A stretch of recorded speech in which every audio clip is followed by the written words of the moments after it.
Hey everybody, it's Doug here. Doug Herring on YouTube. Doug, Mystic Eye on Board Game Geek, bringing you episode 7 of Transylvania Curses and Traitors. And wow, what a last turn we had. It was very, very eventful. One of our characters met his demise. The big game hunter died at the hands of a vile something or other, Banshee, I believe. And then, to everybody's surprise, the goodly abbot was attempting to get the super serum and the whatever the other device was that he needed for that, which is the, let me get it out and tell you, the super serum and the the biological agent, and turned himself into the dreaded zombie, who is kind of like a zombie lord. He's not really just a zombie, and now he's beelining to defeat the other players. And that's not all. We got more to do. Remember, we are actually playing the hero. Our hero is not doing nearly as phenomenally well as some of the other guys. But that's okay, because we're going to continue on, and we're still going against whoever the big game hunter will be. He'll either come back this turn as another character or as a monster. We're not sure which.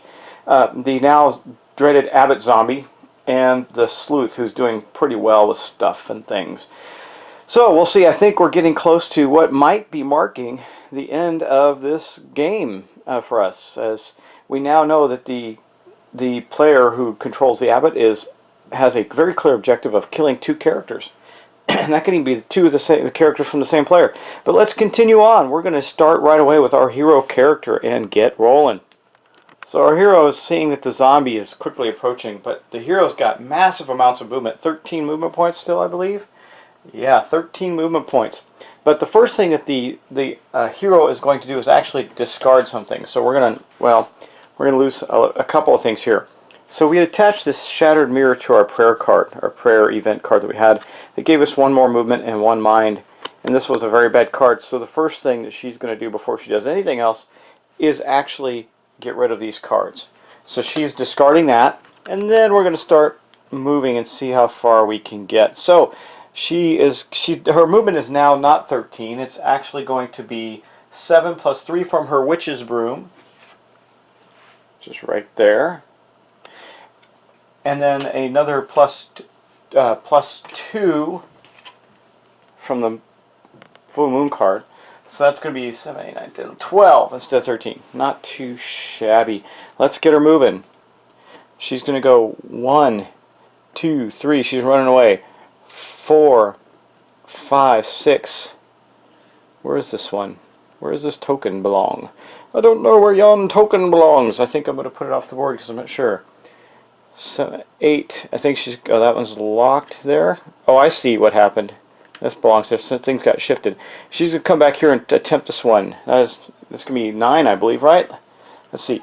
She was here. 1, 2, 3, 4, 5, 6, 7, 8. Okay, let's go to the dice bowl. She doesn't have anything currently enhancing her fight, so it's her base 4 dice. It's not bad. She can do it. She can definitely do it. She failed by 1, unfortunately, so that token's going back to the board. And then she's going 9, 10, 11, and 12. She's getting as far away from the monster as possible, and she's probably going to head up over here and see if she can grab that on her way across the board to other locations, or maybe even south, because there's some tokens there she can still go after in the crypt. So that's going to end her turn, basically. Very quick turn. She did not get a discovery card that turn, so we get to make a determination roll. Her lowest stat is still her mind stat. She got 3 dice, so I think she's going to roll on that. She needs to roll a 2 or less. She, of course, makes those every time almost, so she did not get the determination roll. She has 3 cards in front of her and 4 in hand, so she doesn't have to do anything there. And that's going to end her turn. Now we're going to move on to find out what happens to the big game hunter. Well, so the big game hunter who had died with a transformation card in hand. Now I don't know how this Revenge of Dracula card would play out. It counts as a bite, so I guess technically everybody's got a bite card in hand, but he also actually had a bite card in hand.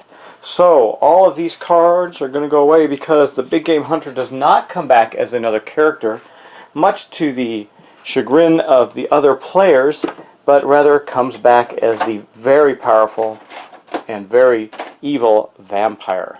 Here's the vampire's card. The vampire is going to take the place of the big game hunter's card. You can see he's got 10 movement and 10 fight. He's pretty nasty. He's going to appear where the big game hunter had lost his life, which will be right here. So that's a pretty big turn of events there. So let me go over quickly with you what that means for our players as we look at. I'm going to pull out the zombies card, or sorry, the vampires card and see. So the vampire reference card. Boom, boom, boom, boom.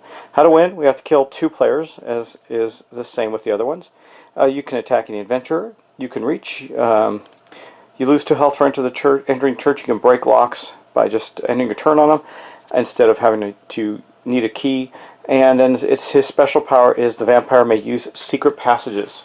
So that's that. Now the big game hunter stuff is all still sitting there, but the vampire has 0 use for that anymore. So it's not necessary. And then I'm going to discard all of the cards from the that were in his hand as well. Yeah, pretty cool stuff, right? So that is the beginning, actually, because it's the beginning of the end. So the vampire does see that he is not too far away from our character, of course. So as our character tried to run away from the zombie, the vampire comes about. So he ignores events. He's just going to beeline. He's going to go 1, 2, 3, 4, 5, 6, 7, 8, and 9. And we're going to have a battle between the 2. So how a fight works between monsters and characters, or characters and characters, or whatever. We both roll our fight dice, and whoever wins does the other player damage equal to the difference between the 2. As you can see, well, maybe you can't. I'll put it up on screen for you. But the vampire has 10, so we need 10 dice. 1, 2, 3, 4, 5, 6, 7, 8, 9, and 10. We're going to roll 10 dice for the vampire. So let's roll for the vampire first. See what we get. Oh yeah, okay. So 3, 6, 7, 8, 9, 10. So we scored a hit of 10 against our, or the vampire rather, scored a hit of 10 against our character. Now we're going to roll the whopping 4 fight dice for the for our hero, but our hero might have a trick up her sleeve, does she? Not yet, because she hadn't played that yet. Oh man, I probably should have played this. Now I'm thinking about it. But I did not do so. What a mistake. Because we would have had more fight dice. Okay, anyway, we didn't do that. So, in reaction, we're going to get 4 dice. Remember, he's got a 10 against us. Wow, look at that. 6, 7, 8, 9. So, our hero took a whopping 1 wound from the vampire. What a turn of luck for us. That was a good thing. Okay, but that ends our turn, or ends the vampire's turn. So now we're going to move on to the zombie. These turns with the characters in these forms are going to go a lot faster. The vampire didn't take any damage, but only did 1 point to our hero. That is pretty cool. Okay, that's it for the vampire. Let's go on to the zombie now. Zombie player is kind of frustrated, saying, "You got to my guy before me." Anyway, he's going to go 1, 2, 3, 4, 5, 6, 7, and he might as well. No, he's not going to drop any of his tokens yet. He's got to get over to where some players are first. Unfortunately, that's the end of his turn. This is going to be a hugely quick turn. I might do two back to back. We'll see. We shall see. But now we're moving on to the sleuth. Sleuth isn't in too bad a shape. I'm going to cheat and show you something, because this would have been an interesting turn in the events if there were multiple people playing. This probably would have been commented on. But had the big game hunter not become a vampire, the sleuth would have. Remember, the Revenge of Dracula card is out on the board that counts as a vampire bite. You need 3 total items to become the vampire. She had a vampire bite and one of the special items that works in this case, the Necronomicon. But she didn't get to do that. However, now that this vampire's out, she's going to get rid of this card. I think, but that's not what I think she's going to do. I think she's going to first, knowing that a fight is coming, she's actually going to pick this card up. And then she's going to lay down another card, which is going to be the stake. Gets +3 while fighting a vampire. And she knows the vampire's close by. It also gives her +1 fight to her fight or attack anyway. So currently, if she goes up against that vampire, she's at 3, 4, 5, 6, 7, 8, 9, 10. They're equal. That might be worth doing, because if a hero manages to kill a monster, they win. But we'll see how this goes. Let's go back to her turn. She hasn't moved yet. Yeah, she's feeling pretty confident, actually. She goes 1, 2, 3, 4, 5, 6. She's got a 7, 8, 7, 8. So she did not quite get to the vampire, but the vampire sees her coming, saw that she put down the wooden stake, and is starting to be afraid. So, you know, our hero also, I've been forgetting about their special abilities because they haven't been very useful till now, but our hero does have the special ability Rampart. Making a heroic stand, you may automatically succeed in an event card. Oh, I need to remember that if we should run into one. I don't know. Things are rapidly changing in this game, so we'll have to see. Okay, let's continue on. That actually ends the whole turn, guys. That's the round. Now, oh, the sleuth did not get to pick up a discovery card, so let's see if she can bump her fight. She's got a fight of 3. If she can roll a 2 or less on the dice, she'll get another +1 there. She succeeded with only a 1. So what do we do here? We find a token for her fight, which is right here. That's going to go on her card. That increases her base fight up to 4. So right now she's at an 11 against that vampire. The vampire needs to start being afraid of her. Okay, but that does end the entire round. So I think we're going to keep going. We're going to play 2 rounds this game. We're going to go back to our character, the hero, who's got to make a mad dash to try and flee this terrible thing that's going on with her. First things first, she is going to lay this Bible card out in front of her, not only to give her +2 spirit. She's only got 3 cards laid down of her 4. She's got the Magic Broom, Full Moon, and the Hidden Library, but this gives her a +2 to her fight against monsters. So that will actually put her currently at a 6. So that's not too bad. Now she's going to get on the move. Remember, she's still got 12 movement. She's a moving machine. She's going to head this way. 1, 2. So on the second one, she does get an event. All right, what event card do we get? The Old Dusty Mirror. An old dusty mirror is on the wall. You brush away dust to see yourself, but then you watch yourself grow old, wither into nothing. Then your ghost hands you something. Okay, we could get a discovery card. We could get a trait token. Oh man, this is really good. Let's go to the dice bowl. This is a spirit trait roll. So her spirit currently is it's a 4 -1 for the broom, so a 3, and then a +2 for the Bible, so 5. We need a 6. Now, it doesn't say on the Rampart card, it doesn't say, let me see, making a heroic stand. I guess you can play this at any time, so she might as well roll first, see if she does it, and if she fails, then she can use her ability to automatically get the benefit of this. So, she's going to have a, what did I say, 4 down to 3, up to 2 to 5, so she's got 5 dice. There's her 5 dice. She's trying to get a 6. She got a 4. I don't think that's going to be enough. That gives her a discovery card, but I think she's going to I think what this actually does is automatically give you the highest, yes, just give the highest benefit. So she's going to use her ability. She's going to flip it over. It's a one-time game event.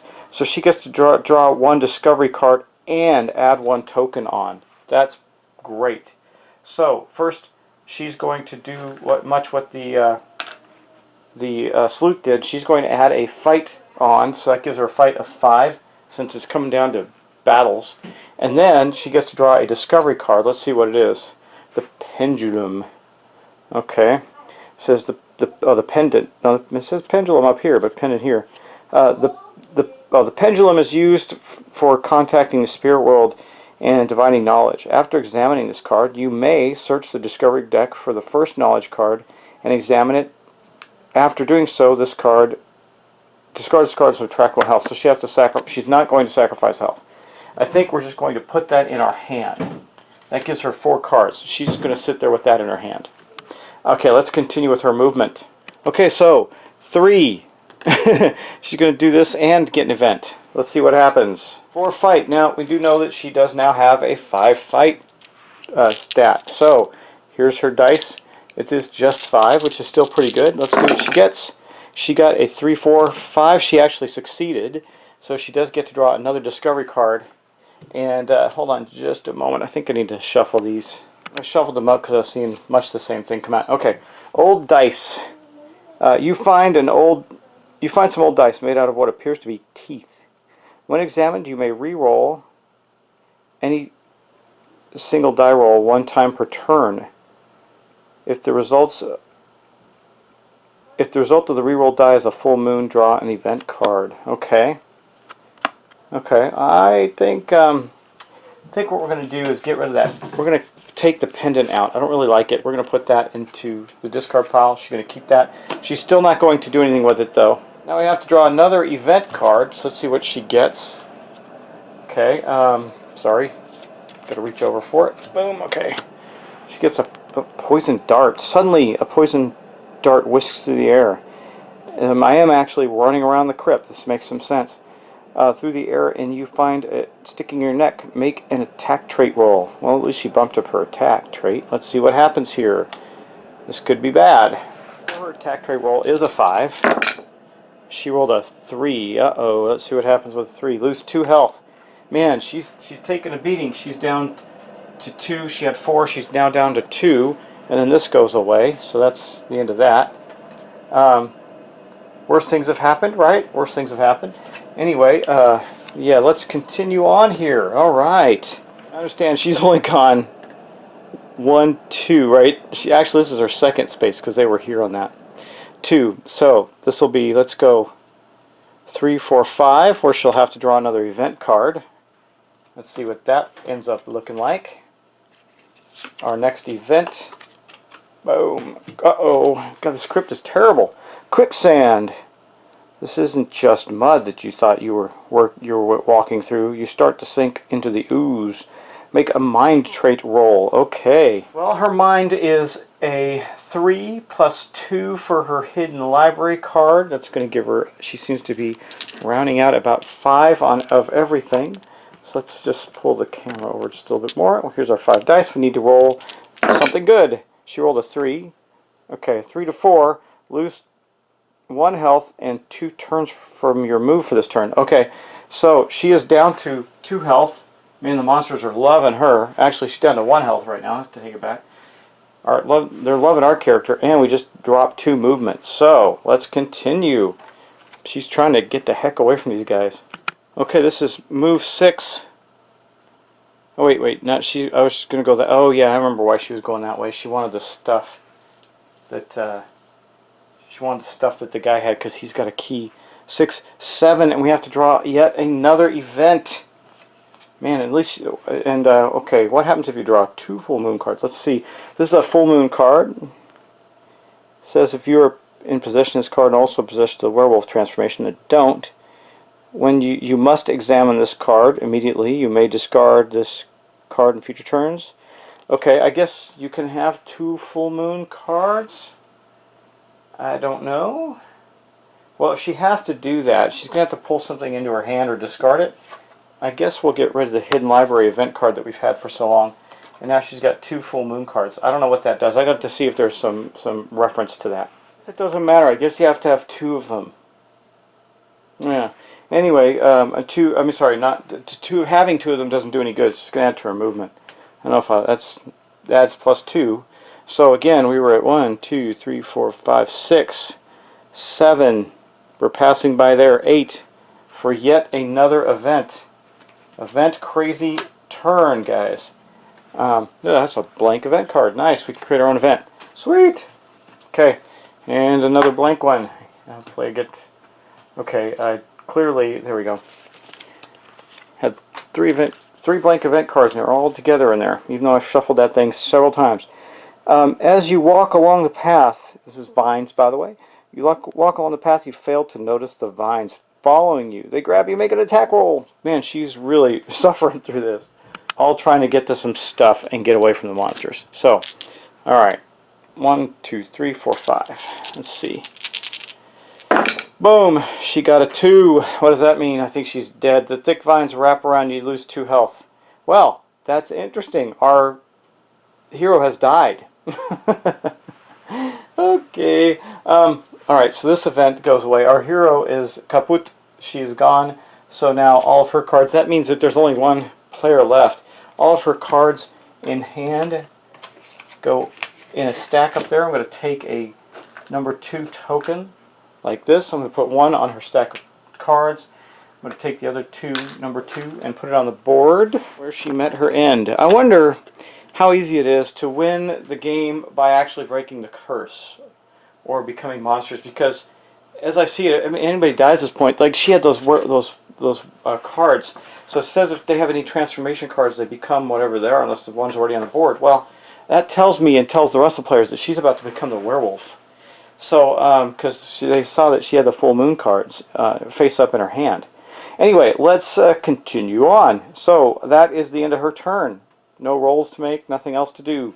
Now, let's go on to the vampire. Well, the vampire can't exactly go and attack her anymore. She's dead.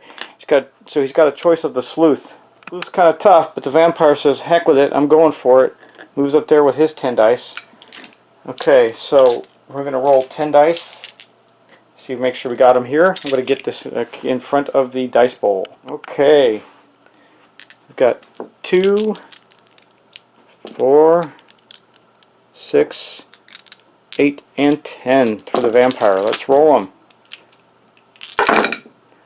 Not a good roll for the vampire. 3, 4, 5, 6 for the vampire. Okay, 6 for the vampire. Now the sleuth is going to have a base combat of 4 because she bumped up her fight or her attack value. She gets to add +2 from the shotgun, that's 6, +1 from the torch, that's 7, +1 from the wooden stake, that's 8, and then +3 against a vampire, that's 11 for the wooden stakes. So she actually gets to add 1 die to this. Let's see, remember the vampire rolled a 6. Okay, wow. 4, there's the 6, so everything else is going to go on damage to the vampire. 4, 5, and 6 points to the vampire. Wow, that's rough. That's going to put the vampire character down to 4. Bam, just like that. Wow, how quickly things turn. Okay, now that was the... actually, that was the vampire's turn. I don't know why I moved the sleuth. That was the vampire's turn. He moved to her. So she's going to get a chance to attack him. That could be the end of the game. We'll have to see. Okay, that's the vampire's turn. Now let's move on to the zombie who's pissed off he can't get to anybody. Lesson learned, don't transform too early. He transformed too early and he can't use the secret passages. So he's going to go 1, 2, 3, 4, 5, 6, and 7 as he's heading down to attack the only living player at this point. And then we're going to go on to the sleuth.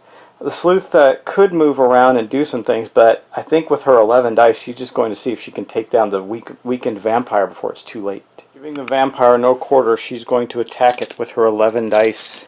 This could go either way for him, but she's got a better chance of... they're both at about the same health, so we'll see how this goes. Boom! She gets a 4, 5, 6, 7, 8, 9, 10, 11, a 13 for the sleuth. Now we're going to remove one of these dice and roll for the vampire.